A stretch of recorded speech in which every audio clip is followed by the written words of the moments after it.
Imagine a line of horsemen advancing across a plain. But these are not horsemen as you imagine them. The horses are massive, bred for strength and endurance. And they are covered from head to tail in armor, plates of bronze and steel, scales of iron that ripple as they move. Layers of leather and felt and metal that transform a living animal into a creature of nightmare.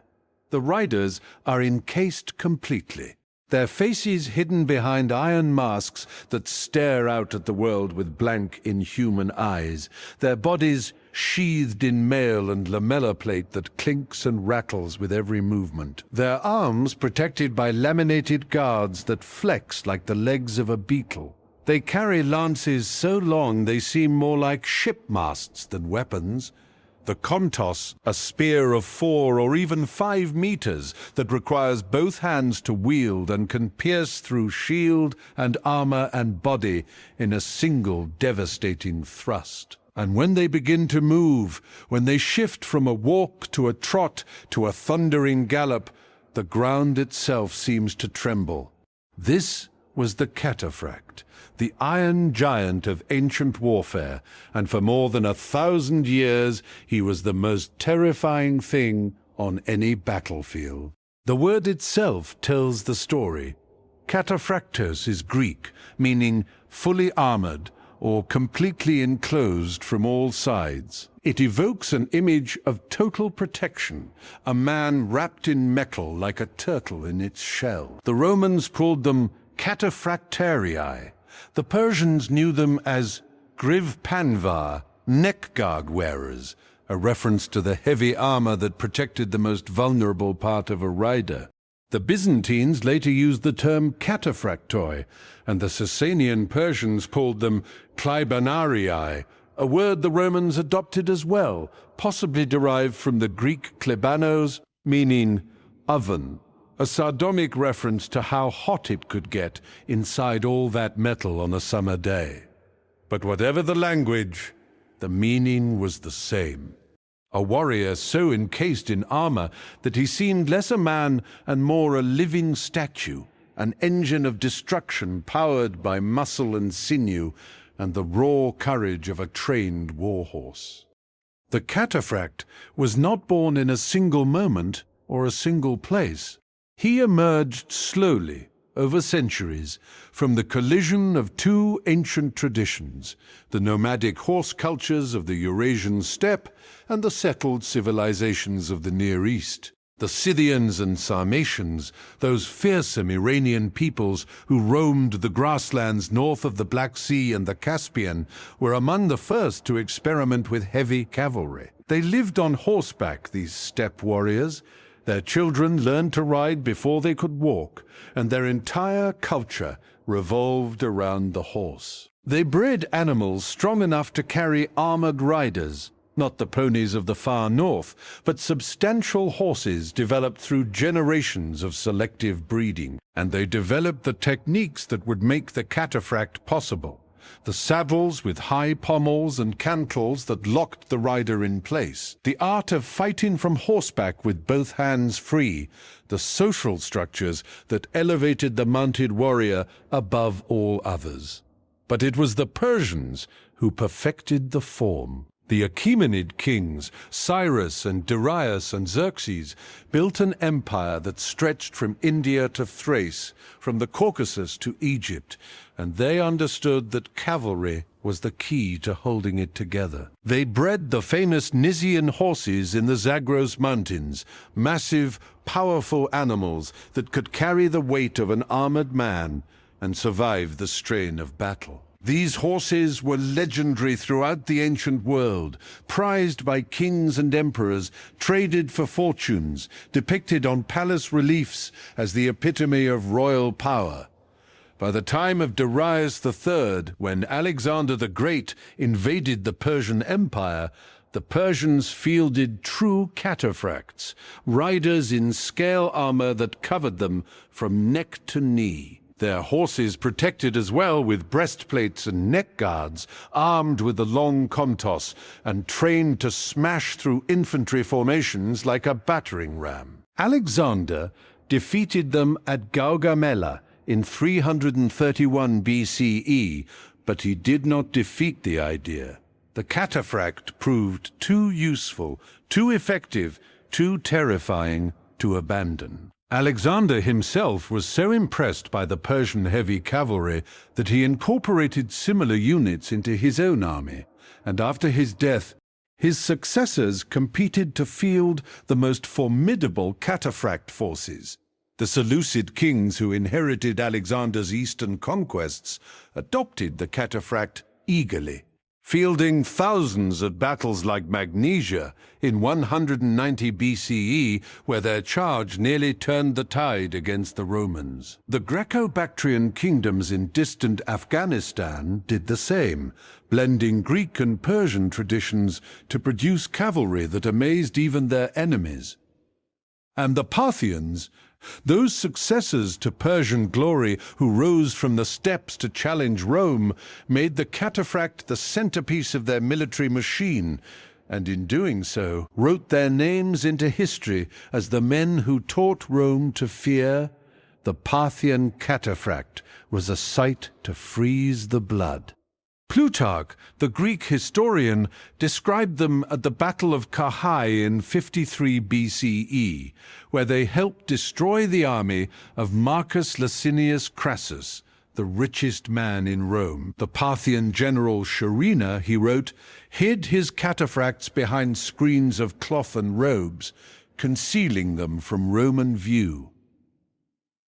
As the Romans approached, confident in their legions and their discipline, the cloth fell away, and suddenly the legionaries saw them, helmets and breastplates of gleaming Margianian steel, keen and bright, horses clad in plates of bronze that covered their chests and flanks, riders encased in mail and scale from head to toe. The sun reflected off that mass of metal, blinding the Romans, and the psychological effect was devastating. These were not men, the legionaries must have thought. These were gods of war, demons, creatures from another world. And when the cataphracts charged, when those 5-meter lances came down and those massive horses thundered forward, the Roman line simply ceased to exist. The kontos could punch through shield and armor both, impaling 2 or 3 men in a single thrust. The horses, trained to kick and bite and trample, added their own fury to the assault. The armor turned aside Roman javelins and swords, leaving the legionaries' best efforts useless. 20,000 Romans died that day, and 10,000 were captured, one of the worst defeats in Roman history, a defeat that haunted Roman memory for generations. Crassus himself was killed, his head reportedly used as a prop in a performance of Euripides' Bacchae at the Parthian court. And the lesson was clear. The cataphract had arrived, and Rome would never be the same. The Romans learned from that defeat, they always did. By the late 3rd and 4th centuries CE, the Roman army had its own cataphracts. Equites cataphractari, recruited from the steppe peoples or equipped in the Persian style, trained to the same standards of discipline and courage. Emperor Gallienus and his general Aureolus were particularly responsible for building up these heavy cavalry units, recognizing that the old Roman reliance on infantry needed to adapt to new threats. The Romans called some of these units clibanarii as well, that curious term that may have meant oven bearers, a joking reference to how hot it got inside all that metal. But the joke was on the enemy.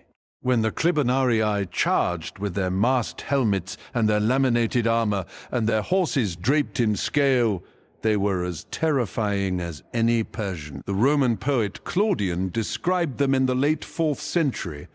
Iron covers the terrifying horse, iron covers the rider. The face itself is iron, and the helmet hides the man within. What made the cataphract so effective was not just the armor. It was the combination of protection, reach, momentum, and training, a synergy of elements that multiplied each individual factor into something greater than the sum of its parts. The kontos lance, wielded two-handed from the strength of the galloping horse, could outreach any infantry spear by a meter or more, allowing the cataphract to kill before the enemy could even strike. The armor turned aside arrows and javelins that would have killed a lighter horseman, protecting both rider and horse from the missile fire that was the traditional defense against cavalry. The horse itself, trained to charge home and bred for mass, delivered a kinetic shock that could shatter formations like a battering ram. Imagine 1,000 pounds of horseflesh and another 200 pounds of armored rider hitting a line of men at 30 miles per hour, and you begin to understand the physics involved. And the cataphract, unlike earlier cavalry that skirmished and withdrew, was designed to commit to charge into the enemy and keep going. To break through and then turn and break through again, to fight in the melee with sword and mace and lance until the enemy was destroyed or fled. This required a different kind of training, a different kind of courage. The light cavalryman could always ride away if things went badly. The cataphract, weighed down by his armor and committed to close combat, had to win or die. That psychological edge, the knowledge that there was no retreat, that the only way out was through, made the cataphract a uniquely dangerous opponent. The tactics were sophisticated. Cataphracts rarely fought alone. They were part of a combined arms system, working in concert with light cavalry and horse archers to create a seamless web of death. The Parthians perfected this at Carrhae. The horse archers softened the enemy with a relentless hail of arrows, never closing to melee, always staying just out of range, wearing down Roman stamina and Roman morale. Then, when the enemy was exhausted and disordered, when their formation had loosened and their spirits had broken, the cataphracts delivered the killing blow, a single overwhelming charge that ended the battle in minutes. The Byzantines later developed this system further, with their cursors and defensories, their feigned retreats and ambushes, their ability to switch between missile fire and shock action in a single engagement, keeping the enemy constantly off balance and never allowing them to adapt. And the armor itself evolved over centuries. The Khanum found in Afghanistan, dating to the 2nd century BCE, reveals iron-scale armor of extraordinary craftsmanship. Lamellar strips for the shoulders that allowed full range of motion, laminated guards for the legs that protected without restricting movement, a helmet that enclosed the entire head with only narrow slits for the eyes. The Pergamum friezes show cataphracts with arm guards of overlapping metal plates. Flexible enough to bend with the arm, but strong enough to stop a blade, the edges decorated with ornate patterns that turned functional equipment into works of art. The Dura Europos finds, preserved in the Syrian desert, include horse armor of felt and leather and metal, layered to provide maximum protection while allowing the animal to breathe and move. The Sasanian Persians, who overthrew the Parthians in 224 CE and ruled until the Arab conquest in the 7th century, continued to develop the tradition, producing cavalry that could charge with lance and then switch to bow, all while encased in armor. The Sasanian cataphract was perhaps the pinnacle of the form, the culmination of 1,000 years of heavy cavalry evolution.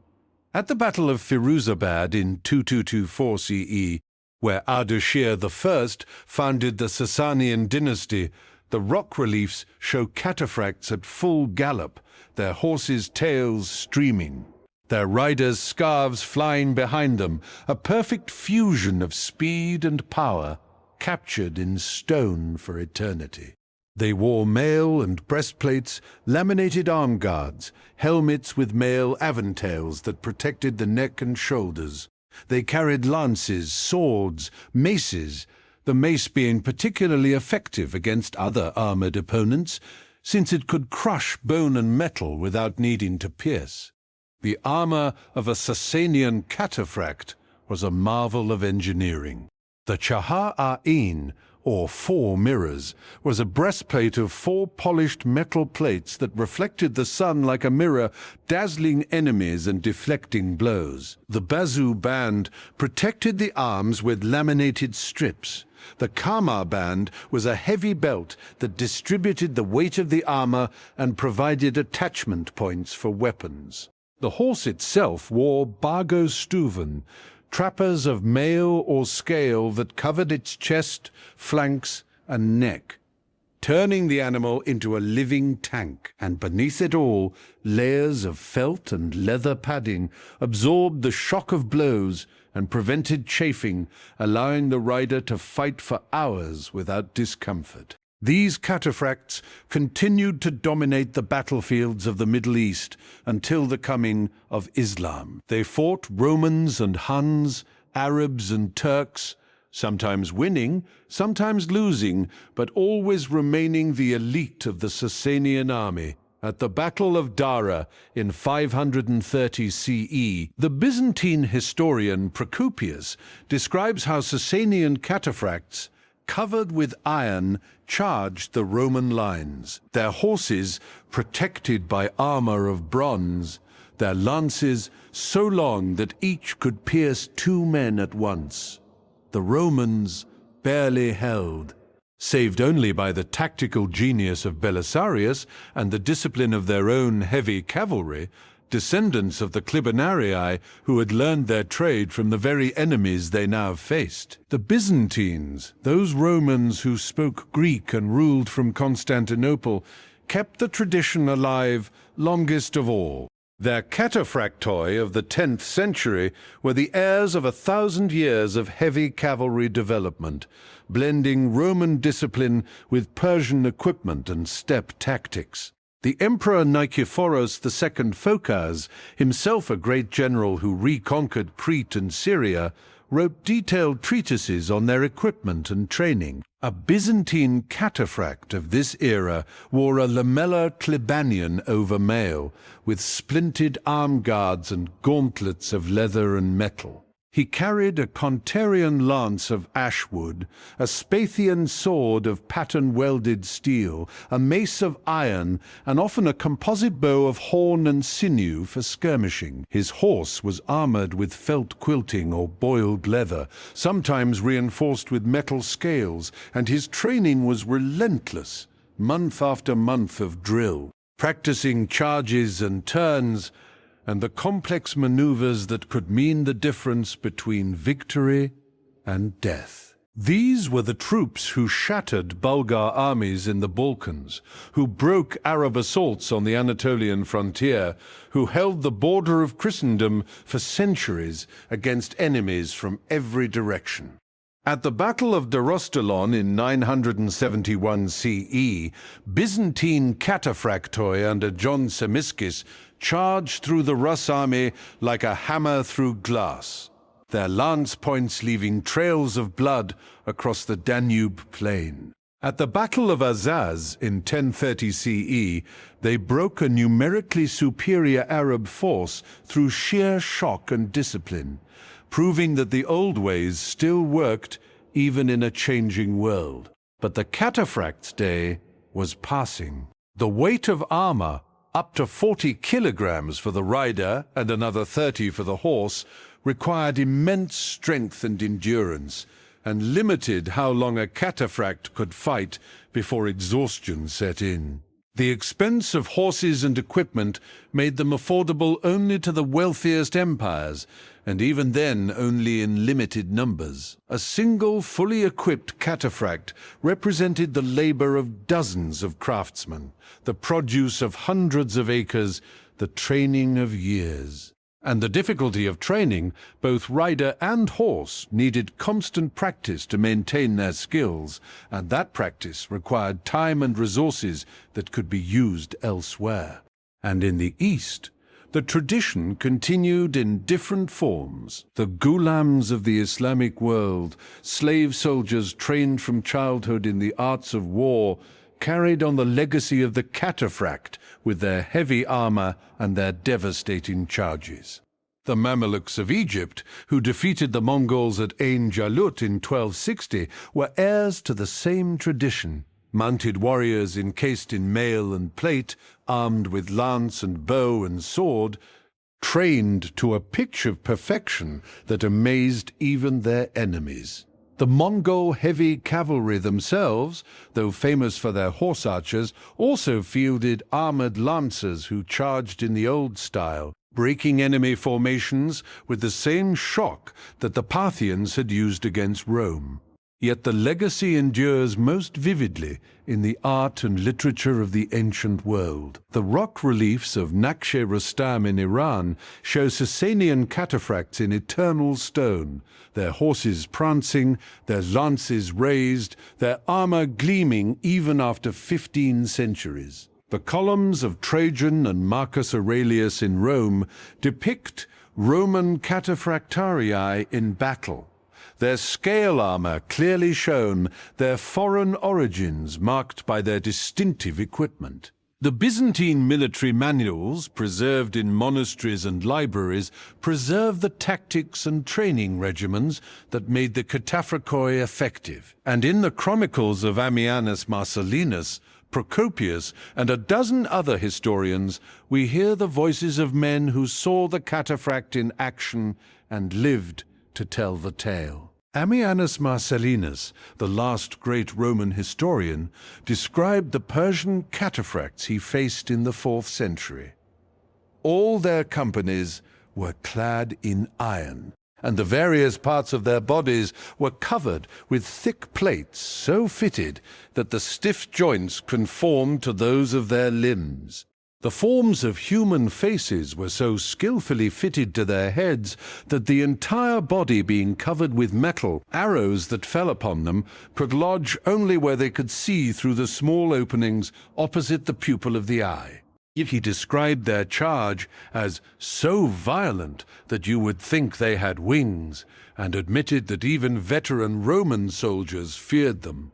They inspire more terror than the most savage beast. The cataphract was more than a soldier. He was a statement, a declaration that human beings could transform themselves into something more than human, could encase themselves in metal and ride down all opposition. He represented the pinnacle of ancient military technology, the ultimate expression of mounted power, the terror of infantry and cavalry alike. When he charged, when that line of iron horses and iron men thundered across the plain, the world held its breath and prayed.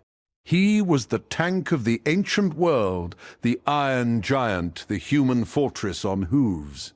For more than 1,000 years, from the plains of Central Asia, where the Sarmatians first tested heavy cavalry, to the walls of Constantinople, where the last cataphractoi made their final charges, the cataphract was the master of the battlefield. He was expensive, he was difficult to train, he was vulnerable if unsupported.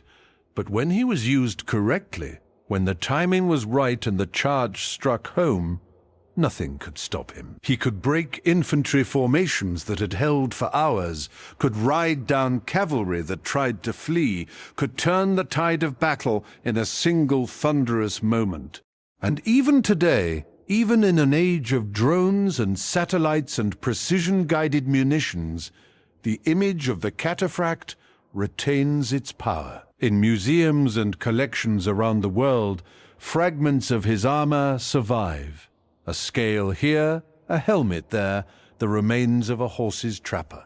In historical reenactments, enthusiasts try to recreate his equipment and his tactics, feeling for a moment what it might have been like to ride in that iron-clad line. In films and video games and novels, the cataphract appears as a figure of awe and terror, a reminder of a time when warfare was personal. When victory depended on the courage of individual men and the strength of individual horses, the cataphract was the iron giant, the human tank, the most feared warrior of the ancient world. He was born on the steppes and perfected in the empires of the Near East, adopted by Rome and sustained by Byzantium, carried forward into the medieval world by knights and ghulams and Mamluks. And in that long history, in that 1,000-year march across the battlefields of Eurasia, he earned his place among the legendary warriors of all time. When you see a knight in shining armor, when you imagine a Mongol heavy lancer or a Persian Clibonarius, you are seeing the legacy of the cataphract, the Iron Man on the iron horse, the thunder from the east, the terror of the ancient world.